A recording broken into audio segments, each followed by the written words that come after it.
Salut à toi jeune rider, j'espère que tu vas bien. Aujourd'hui on va parler d'un sujet qui me tient à cœur, c'est quoi être un bon coach en roller. Et même être un bon coach tout court, ça va être dans tous les sports. Donc si jamais tu viens d'une autre discipline, déjà bienvenue sur cette chaîne, qui est certes dédiée au roller, mais aussi dédiée au milieu associatif, qui est dédiée au sport, qui est dédiée à parler des sports extrêmes, voilà. J'espère que tu trouveras ton bonheur. En tout cas aujourd'hui, ça parle pas que de roller, on parle vraiment de tout type de sport et mon avis sur la question. Donc pour te recontextualiser un petit peu qui je suis, moi c'est Dylan alias Wikiblade. J'encadre depuis une dizaine d'années dans le milieu sportif. J'ai encadré du roller principalement, mais aussi de la trottinette, du skate, du multisport. J'ai encadré des sports nature, du renforcement musculaire, de la préparation physique. Voilà, je touche un peu à tout. Et du coup, je vais essayer de te partager mon expérience et mon avis sur cette question qui revient assez souvent au final, c'est quoi être un bon coach? C'est un peu la question centrale que tu vas avoir quand tu veux te lancer dans le métier, mais aussi quand toi, tu vas chercher quelqu'un pour te coacher, quel que soit ton sport, quel que soit même en dehors du sport, hein, tu cherches en fait un prof, tu cherches un mentor, tu cherches quelqu'un qui va te transmettre quelque chose, et c'est hyper important de savoir ce que tu cherches chez cette personne et que tu saches aussi les pièges que tu peux retrouver. C'est un sujet qui fait assez débat parce qu'on n'est pas forcément tous d'accord sur certains points. Tu verras qu'il y a des points qui peuvent être un petit peu plus clivants que d'autres, mais en tout cas ça reste mon avis personnel, c'est pas du tout une science universelle, du coup n'hésite pas à partager aussi ton avis sur la question dans les commentaires. Sur ce, on est parti. Alors tout d'abord, on va commencer par le coach romancé. Alors qu'est-ce que c'est que le coach romancé? C'est le coach qu'on va imaginer comme l'expert suprême de la discipline, l'expert suprême du domaine que tu vas viser. Par exemple, nous en roller, on va chercher à prendre les rotations. Et ben, tu vas imaginer ce coach qui est hyper avancé sur les rotations, qui maîtrise ça, mais il a tellement poussé la question qu'il est capable de dire la position de ton orteil sur tes pieds pour te dire que là, si tu les mets comme ça, en fait, ça va être beaucoup plus pratique pour rouler. Bref, t'as compris le délire. Et ce truc qu'on va voir romancer, en fait, c'est particulièrement chez les personnes qui n'ont jamais eu de coaching. Et la réalité, elle est vraiment tout autre. Et tu vas voir que c'est pas forcément la meilleure chose, en fait, d'espérer ça de la part d'un coach, puisqu'il y a d'autres choses à retrouver, en fait, chez ces personnes. Alors tout d'abord, je tiens aussi à insister que quand je parle de coach, là, pour le coup, j'englobe vraiment tout. Un coach, c'est aussi éducateur, entraîneur, sportif, tu l'appelles comme tu veux. C'est la personne qui va te transmettre les fondamentaux, qui va te permettre de t'accompagner dans ta pratique sportive. Ça peut être sur une pratique spécifique, ça peut être comme une pratique plus globale. Si par exemple tu veux te remettre en forme, tu vois, et c'est quelqu'un qui va t'accompagner à te remettre en forme avec différents processus. Mais c'est important de savoir qu'un coach en France, il doit obligatoirement être diplômé avec un diplôme d'État reconnu. Ça veut dire que quelqu'un qui se pointe sans diplôme et qui te dit non, mais moi je suis coach, il n'est pas coach. Voilà. Il a peut-être des compétences, ça ne veut pas dire qu'il n'est pas compétent, mais au niveau de la loi, en tout cas, il n'est pas reconnu en tant que tel. Donc c'est aussi à se méfier à ce niveau-là, de ne pas tomber dans des pièges de personnes. Nous, dans nos disciplines, en glisse par exemple, ça se retrouve beaucoup, des personnes qui se disent coach à droite et à gauche, alors qu'elles n'ont aucun diplôme, aucune qualification particulière, juste ils savent rouler, et c'est là où justement je te dis que c'est un peu le coach romancé. Ça ne veut pas dire que tu pratiques bien, que tu peux être coach. Et ça, on en reparlera après parce que c'est le point un peu clivant, tu vas voir. En tout cas, ce qui est important à se dire au niveau du coaching, c'est la personne qui va te donner ce coaching, la personne qui va t'accompagner dans ta progression. On a tendance à transposer en fait ce qu'on veut atteindre à travers la personne qui va nous coacher. C'est-à-dire que par exemple, moi je veux être très fort en rotation en roller, du coup, je vais nécessairement chercher quelqu'un de très fort en rotation en roller. Et c'est pas aussi simple que ça. Parce qu'en fait, tu projettes ce que tu veux atteindre à travers la personne que tu vas rechercher. Mais ça ne se limite pas à ça, parce qu'une personne qui est très forte en rotation ne saura peut-être pas te transmettre les choses, ou peut-être va te transmettre les rotations mais d'une façon qui ne te convient pas parce que tu as besoin de d'autres acquis, etc. Alors qu'à contrario, un coach qui a d'autres compétences va peut-être mieux arriver à atteindre cet objectif. Donc ce qu'il faut voir vraiment à travers le coach, pour toi pratiquant qui veut progresser, c'est que le coach, l'éducateur, c'est quelqu'un qui va t'aider à atteindre ton objectif ou tes objectifs. C'est un outil si tu veux, un outil de travail comme tes séances d'entraînement, comme ton matériel. C'est une ressource que tu peux utiliser, que tu n'es pas obligé d'utiliser, hein. Moi par exemple, en roller, j'ai jamais eu de coach. J'ai eu quelques temps de coaching sur des trucs très spécifiques, mais globalement, j'ai pas été coaché, j'ai décidé de le faire en autodidacte. Donc c'est aussi un choix, hein, c'est pas du tout une obligation. Maintenant, il y a quand même de grands intérêts à le faire, et moi je réfléchis de plus en plus aussi à être coaché sur certaines choses. Mais bon, Là, on sort un petit peu du sujet de la vidéo. Mais en tout cas, voilà, c'est très important que tu vois ça vraiment comme un soutien, comme une aide, un cadre qui va t'aider à atteindre tes objectifs et non pas comme en fait le chemin tout tracé que tu vas devoir suivre à travers cette personne. Voilà. Je sais pas si la nuance est comprise, mais en tout cas, moi, je le vois vraiment comme ça. Mais alors pour moi, c'est quoi un coach? C'est quoi un bon coach? Avant tout, et ça, je trouve qu'on le perd vraiment de vue, un coach, c'est quelqu'un qui va te donner le plaisir. Pour moi, un coach, c'est vraiment quelqu'un qui va te donner le goût, qui va te donner l'amour du sport que tu vas pratiquer et surtout qui va te faire aimer toi-même. Il faut que tu t'aimes toi-même dans ta pratique, c'est hyper important. Ça fait la phrase un peu cucu, t'as compris. Mais ce que je veux dire par là, c'est on parle tout le temps en fait quand on parle de coach, d'entraînement, etc. On parle de performance, on parle d'optimisation de l'entraînement, etc. Mais c'est vraiment pas l'objectif premier. Et pour la grande majorité des personnes, c'est pas du tout le cas. Si toutes les personnes qui jouent au foot étaient le futur Lionel Messi, on le saurait. Je veux dire, il n'y aurait même pas de principe justement de meilleur joueur et tout, puisque tout le monde serait le potentiel meilleur joueur. Non, ça touche vraiment une infime partie de personnes qui ont déjà un potentiel génétique, un potentiel d'entraînement, qui ont un passé qui fait que ça facilite au niveau de l'entraînement, au niveau de l'apprentissage. On sait par exemple, d'après de nombreuses recherches, que les enfants de bas âge qui pratiquent plein de sports avec des schémas moteurs très différents, ça facilite la progression dans ensuite les autres sports quand on va se spécialiser à l'adolescence. Alors que si on spécialise directement un enfant dans un sport unique dès son plus jeune âge, ça a tendance à freiner certains axes de développement par la suite. Mais ça touche vraiment une infime partie et la plus grande majorité des personnes qui viennent pratiquer du sport déjà en libre et ensuite avec un cadre d'entraînement qui est mené par un professionnel ne cherchent pas nécessairement la performance ultime. Certes, chacun cherche sa propre performance, ça c'est hyper important d'avoir des objectifs à atteindre au niveau technique, au niveau de la pratique, mais c'est avant tout une démarche qui est tout autre. Moi, dans les personnes que je coach, que ce soit en groupe ou en individuel, et que ce soit dans la glisse, mais aussi ailleurs, j'ai très peu de personnes qui me disent je veux être champion de France ou champion d'Europe ou champion du monde. C'est globalement je veux me remettre en forme, je veux apprendre telle ou telle figure, je veux avoir un lieu en fait où je peux m'amuser, où je peux décompresser du travail, je veux avoir un lieu avec des rencontres sociales. Tu vois, il y a plein de choses qui font que les personnes vont venir s'entraîner dans un cadre et c'est important en fait de trouver quelqu'un qui va répondre à tes attentes et pas uniquement qui va réfléchir de façon binaire de ok, t'as tel niveau, on va atteindre tel niveau. Parce que c'est vraiment qu'une infime partie du métier de coach, à mes yeux en tout cas. Et c'est vrai que c'est quelque chose, moi pour avoir fait 2 formations professionnelles, j'ai fait un BPGEPS APT et un DEGEPS du coup spécialisé en roller, je trouve que c'est un domaine qu'on n'évoque pas trop en formation en fait. On parle beaucoup justement de progression technique, on parle beaucoup de gestion autre, type gestion de structure, gestion de projet, etc. Mais au niveau du coaching pur, on ne parle pas de tout cet aspect de bien-être, cet aspect d'attention qu'on doit porter en fait aux personnes qui viennent nous voir et qui parfois ont des problématiques très lourdes. Quand tu as un groupe de personnes qui ont subi des agressions sexuelles par exemple, bah, c'est pas simple à gérer parce que il va y avoir des choses que tu ne vas pas pouvoir faire de la même façon. Quelqu'un qui a, je vais un peu dans le cas extrême, mais une personne qui a subi une violence physique et qui l'a très mal vécu, tu vas pas dès le début pouvoir lui faire des parades parce que bah, peut-être que c'est quelque chose qui va la freiner, quelque chose qui va la bloquer. Et ça va être dans la discussion, ça va être dans l'échange et c'est hyper important de se soucier de tout ça en fait.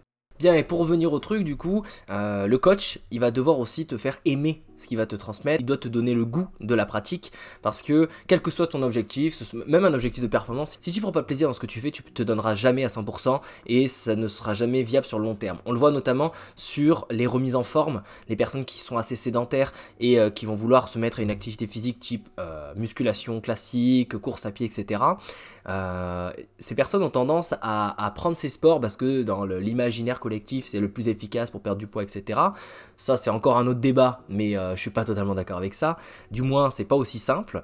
Et le constat général qu'on peut faire, c'est que les personnes en fait elles vont tenir 6 mois, 1 an à tout péter, parce que elles ont le cadre, elles sont dedans et tout, elles voient les progrès, sauf qu'elles aiment pas spécialement ça. C'est devenu un peu dans la routine, elles savent que 2 fois par semaine, elles ont le petit entraînement, et dès qu'elles auront la possibilité, de façon consciente ou non, hein, d'arrêter ce processus-là, en fait, en général, ça s'arrête parce qu'il n'y a pas de plaisir à ce moment-là de pris.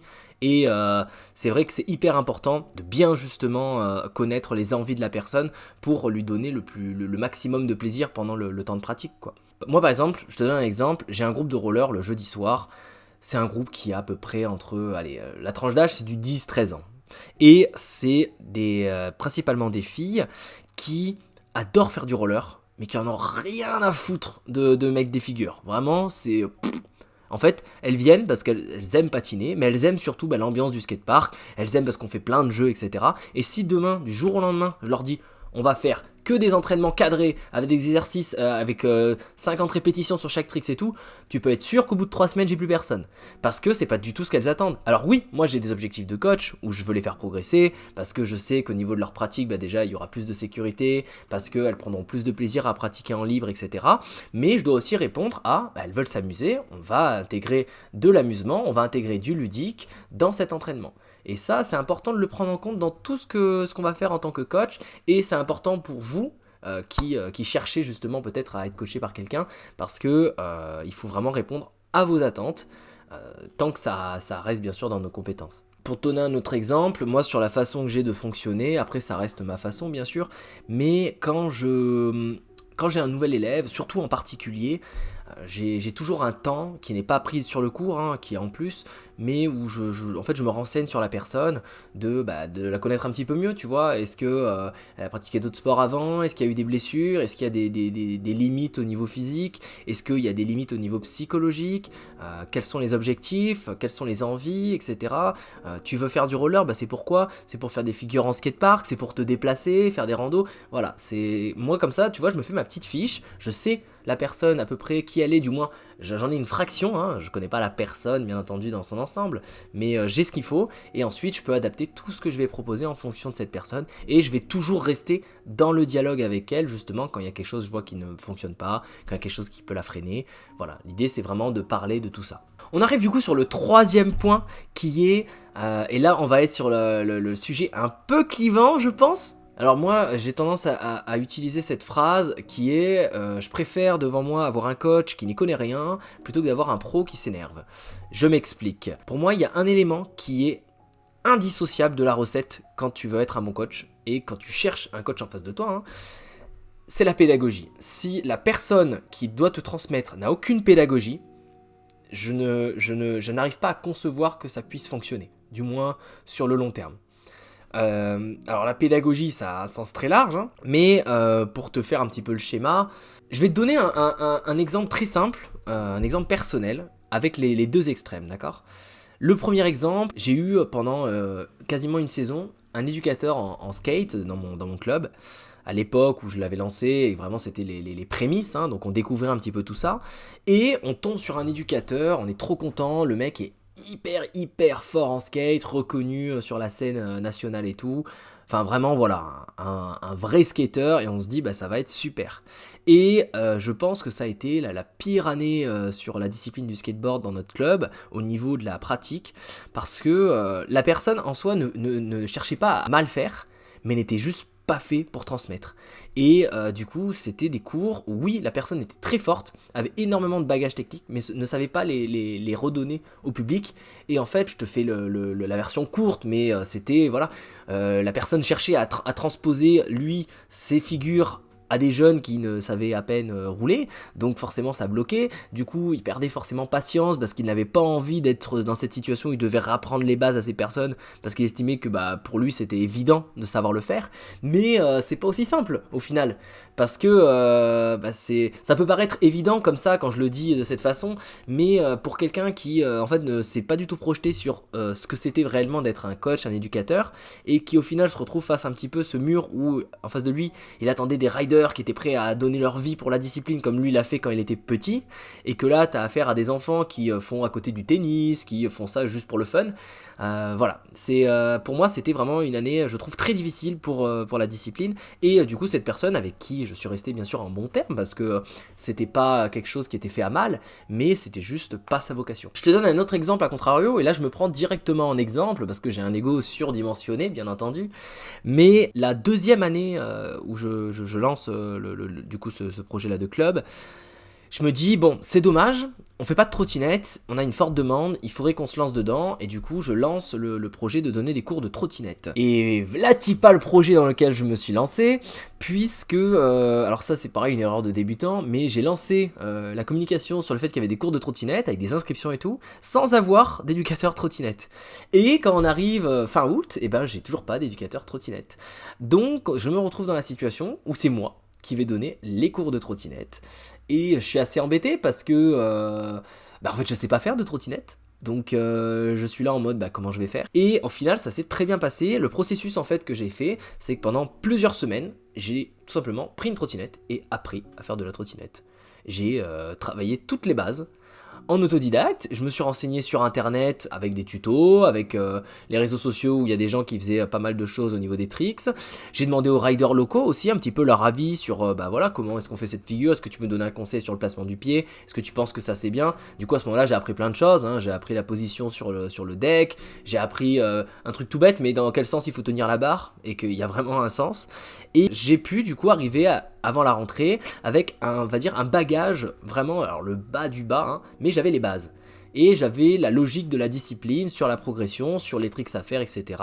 Et ça m'a permis, du coup, pendant un an, d'assurer les cours de trottinette avant de trouver un éducateur spécialisé qui lui a pu apporter ensuite plus de techniques avec des publics plus avancés. Mais n'empêche que ça a été une très bonne année et les personnes et moi-même, on a vraiment progressé, quoi. Donc au final, tu vois, je partais vraiment de rien. Et j'ai simplement utilisé ce que j'ai appris de la discipline et mes autres compétences et connaissances pour faire progresser. Et ça c'est hyper important, justement cette notion de, cette notion de compétences et de connaissances qui viennent de d'autres sports. Et là je parle aux coachs qui se lancent et qui ont peut-être des doutes justement sur ce qu'ils peuvent faire. Les connaissances et les compétences que vous avez acquis dans votre sport de prédilection, vous pouvez les transposer dans d'autres sports si vous savez les utiliser correctement et que vous vous intéressez à la discipline en question. Et ça, je trouve qu'on ne l'utilise pas assez et pourtant il y a énormément de ponts. Et ça rentre du coup dans notre troisième point qui concerne chez un coach, c'est d'avoir un coach qui est ouvert, qui n'est pas dans sa bulle. Je vois trop souvent des personnes en fait qui se disent coach et même qui sont coach et en fait qui sont fermés dans une toute petite bulle et qui au final vraiment passent à côté de plein de choses et de plein de façons de transmettre. Et je trouve que c'est ce qui manque un petit peu aujourd'hui en France dans le milieu justement de l'éducation sportive. C'est l'exemple très simple, ça va être les coachs de football par exemple, ou de sport co, mais particulièrement football parce que moi j'y suis confronté régulièrement puisque je travaille dans un club qui a aussi une section football. Et c'est vrai qu'il y a un peu cette fermeture d'esprit de on fait l'échauffement comme ça parce qu'on a toujours fait comme ça, et puis on fait les entraînements de gamme parce qu'on a toujours fait comme ça, on travaille les situations de match, on fait des matchs parce qu'on a toujours fait comme ça. Et je trouve ça vraiment dommage, à la fois pour les coachs, mais aussi pour les personnes qui s'entraînent, de ne jamais voir autre chose et de ne jamais un petit peu sortir de sa zone de confort pour progresser. Par exemple, on pourrait penser, tu vois, qu'un coach de foot ne pourrait rien transmettre à un élève en roller. Et pourtant, il y a énormément de ponts qui peuvent se faire. Dans le foot, la façon dont tu vas t'appuyer pour repartir, la façon dont tu vas gérer le regard, où tu dois pas rester centré sur le ballon mais aussi sur le jeu qui est autour, c'est des choses qu'on peut retrouver en roller sous d'autres formes, mais l'appui que tu vas avoir dans le pompage en courbe par exemple, c'est un appui que tu peux retrouver en foot quand tu dois changer de direction et que tu étais déjà en sprint, tu vois. Il y a des choses que tu peux retrouver et que tu peux appliquer dans l'entraînement si jamais tu viens d'un autre sport, mais il faut avoir cette curiosité intellectuelle, je pense, d'y réfléchir tout simplement, et de pas simplement se dire c'est pas mon sport donc je peux pas le faire, ou alors je le fais, je fais des parcours et ça tourne, quoi. Je trouve ça un peu limité et limitant de penser comme ça. Moi par exemple, ce qui m'a vraiment ouvert les yeux à ce niveau-là, c'est quand je me suis mis à l'escalade. Je me suis mis à l'escalade il y a 5 ans maintenant, et l'escalade vraiment ça m'a fait énormément progresser sur ma pratique personnelle et sur mon travail de coach en glisse. Ma pratique personnelle parce que j'ai vraiment découvert une autre utilisation du corps Et j'ai compris en fait l'importance vraiment de savoir placer son bassin, de savoir appuyer différemment sur ses jambes en restant au même endroit mais avec des positions différentes. Tu as des équilibres qui sont vraiment très distincts, tu as une utilisation du corps très distincte, la coordination gauche et droite, haut et bas, et en fait tout ça, ça m'a apporté énormément en roller, notamment sur les slides avec des switch-up, avec les rotations, ça m'a vraiment permis de progresser, et du coup actuellement dans mon coaching, vraiment je transmets tout ça, du moins j'essaye de le transmettre, pas de façon directe en disant on fait comme à l'escalade, hein, mais dans ma tête, quand je prépare mes séances, je réfléchis aussi justement à cette utilisation du corps, et ça me permet parfois de comprendre aussi d'autres erreurs. Par exemple, maintenant que je connais, que je comprends mieux la façon dont fonctionne le corps, l'équilibre, etc., c'est vrai que quand j'ai des débutants par exemple qui font que tomber en arrière, ben, j'arrive à comprendre pourquoi ils tombent en arrière et pas juste leur dire mets-toi en avant. Mais je comprends que bah oui, ils sont en arrière, ils tombent en arrière parce qu'ils sont appuyés au niveau de leurs fesses au lieu de pousser au niveau des jambes et du coup de réussir à remonter le buste. Et en fait, ils sont appuyés, ils sont écrasés comme s'ils étaient au fond d'un siège et c'est ça qui les fait tomber. Et ça vraiment ça permet de vraiment je trouve ouvrir justement ses compétences et quand tu es coaché et que tu as quelqu'un qui réfléchit à tout ça, je trouve que c'est hyper enrichissant pour toi en tant que rider, en tant que personne qui apprend un sport parce que du coup tu vas découvrir plein de choses en faisant parfois uniquement une discipline sportive. Et enfin pour terminer, je te propose de lister ensemble plusieurs points qui pour moi définissent un mauvais coach, donc à fuir, et à l'inverse un bon coach chez qui tu vas pouvoir un petit peu tester des choses et approfondir le sujet. Le premier point à fuir, c'est le coach qui se donne en spectacle et passe son temps à montrer qu'il est le plus fort. Alors ça c'est vraiment le truc, bah, c'est une guerre d'ego quoi. Donc quand c'est fait au début, tu sais un peu pour le show, c'est le premier cours, voilà, pour vraiment te dire waouh ça claque. Pour que ce soit à chaque fois quand il y a les mamans qui passent, c'est vrai j'y vois pas trop l'intérêt tu vois. Donc bon, je te dirais ça c'est pas le truc vraiment ouf. Un autre truc à fuir, c'est le coach qui tape sa meilleure session à tous les cours. Et ça c'est quelque chose qu'on retrouve mais énormément en glisse. Mais c'est une folie, les personnes qui encadrent ne comprennent pas qu'elles sont pas en session. Et moi, c'est vraiment le truc, je m'arrache la tête quand j'ai mes équipes, parce que c'est le premier problème auquel je suis confronté, c'est que les personnes, elles sont dans le skatepark avec les jeunes, et en fait, ils font session soit avec, même parfois sans. Les petits sont lâchés, et puis la personne est en train de taper sa meilleure session. Et c'est... en fait, c'est juste que la personne n'est pas en train de travailler. Donc voilà, le coach que tu vois qui est tout le temps en train de rouler dans le bol, pendant que les petits sont en train de galérer à faire des allers-retours dans la courbe, c'est à éviter quoi. Troisième point à fuir, le coach qui t'oblige à faire quelque chose, qui t'oblige à faire une figure, qui t'oblige à faire un exercice et qui n'est pas forcément justifié. Alors je suis pas contre le fait que le coach doit donner un cadre, hein, on est bien d'accord. L'enfant, la personne qui est coachée refuse de faire un exercice alors que c'est pour sa sécurité ou pour sa progression et qu'il n'y a pas de raison valable entre guillemets à part un caprice. Là je parle plus pour les enfants, hein, mais parfois t'as aussi des caprices des grands. Bien sûr qu'il faut un cadre. Mais là où j'utilise ce truc d'obliger à faire un truc, c'est par exemple la personne qui a peur de descendre une courbe, et ben le coach va lui obliger à descendre la courbe en lui disant maintenant t'as pas le choix de toute façon, tu dois la descendre, sinon en fait tu vas pas progresser, ça sert à rien que tu viennes. Cette démarche là elle est pas bonne parce que tu mets la personne en échec, tu mets la personne dans une situation de faiblesse où au final t'es quand même sur ses côtes, t'es en train de lui dire qu'elle est pas courageuse, qu'elle est pas forte, qu'elle est pas assez forte pour être dans le cours et que tu ne veux pas de cette personne. Donc c'est quand même quelque chose d'assez violent et tu ne sais pas forcément pourquoi la personne ne veut pas.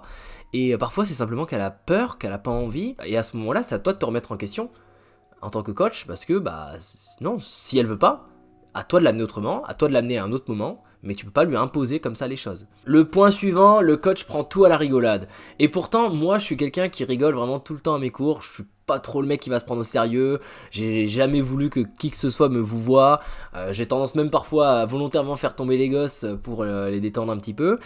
Et c'est quand même important de pas toujours tout prendre à la rigolade parce que parfois il y a de vrais problèmes et même si c'est pas des problèmes d'état, tu vois, quand t'as un enfant qui vient en pleurant qui te dit que cette personne-là elle s'est moquée et qu'elle se sent pas bien, il faut aussi être là, être réceptif à ce genre de choses, il faut être capable de gérer la situation parce que ce qui n'est pas important pour toi l'est peut-être pour cette personne. Donc tu dois toujours être quand même dans une bienveillance avec les personnes que tu encadres, les personnes que tu coaches et c'est aussi ce que tu vas toi potentiellement rechercher. Quand tu vas chercher à être coaché par quelqu'un, tu as besoin aussi de te sentir en sécurité, tu as besoin de te sentir valorisé, et ce genre de comportement, pour moi, c'est rédhibitoire. Autre point à surveiller, le coach ne se soucie pas de toi.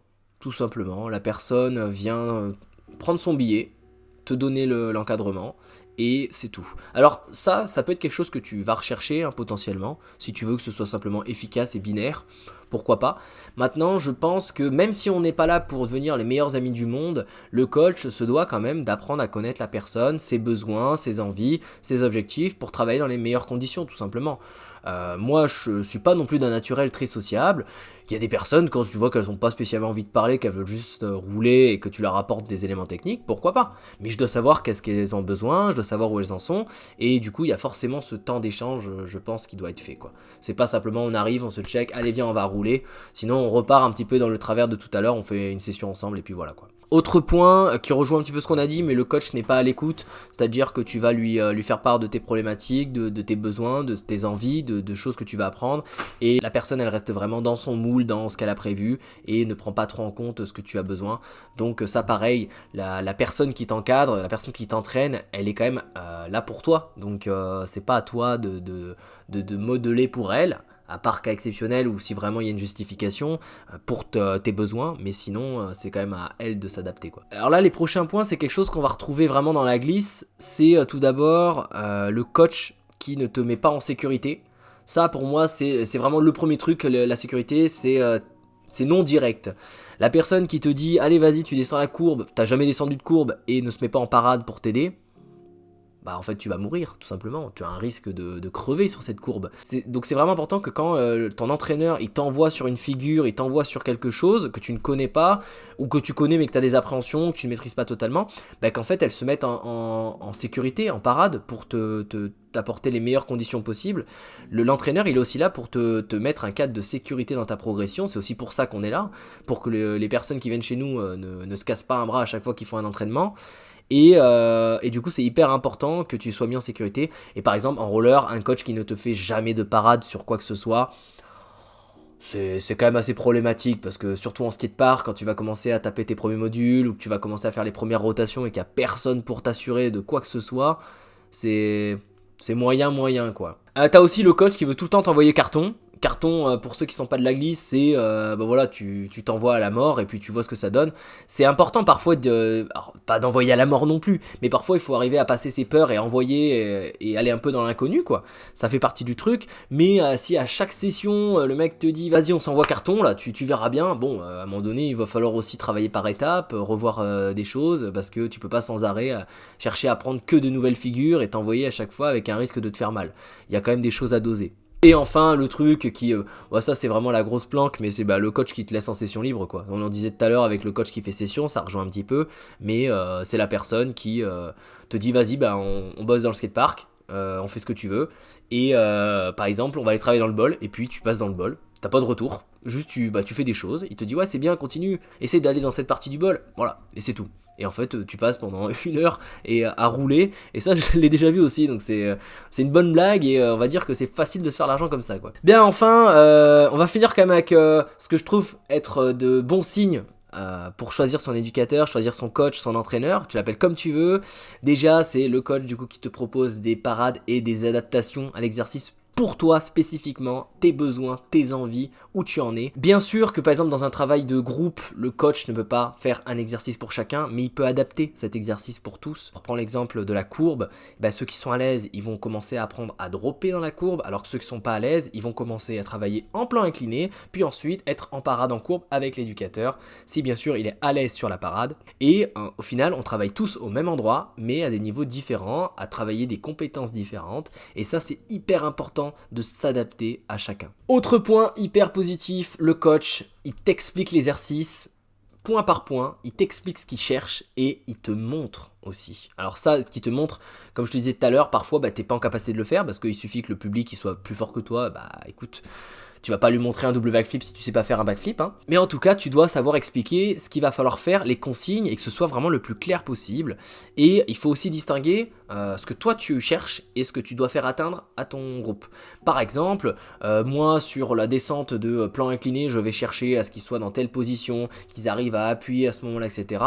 Selon les personnes que j'ai, je vais pas leur dire ça, je vais leur dire bah là t'essaies de t'écraser le plus au sol pour prendre de la vitesse, là t'essaies de te mettre un peu en boule, voilà, on va adapter en fait ce qu'on va dire et nous on sait ce qu'on cherche et les personnes elles ont un objectif plus clair, plus simple à atteindre. Autre point, et ça peut surprendre mais je trouve qu'un entraîneur c'est quelqu'un qui va te laisser aussi faire des échecs, qui va te laisser te prendre des chutes, qui va, par exemple en glisse, c'est quelqu'un qui va te laisser tomber, qui va te laisser te faire quelques bobos, parce que quelqu'un qui est sans arrêt en panique sur le fait que tu vas tomber, que tu vas te faire mal ou que tu vas simplement échouer un objectif, mais en fait ça te met dans un faux cadre, une fausse bulle de réussite, et le moment où tu seras sans la personne ou que tu vas sortir de ta zone de confort, bah en fait ça va être le drame. Si c'est un objectif en fait que tu n'as pas réussi à atteindre et c'est la première fois, bah ça va être très difficile à surmonter psychologiquement, et si c'est une chute, si tu n'as jamais appris à tomber, et bah c'est là que tu vas te faire vraiment mal.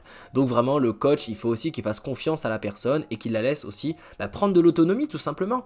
C'est pas simplement le truc de y a le grand Manitou et les élèves dessous qui prient le Seigneur, tu vois.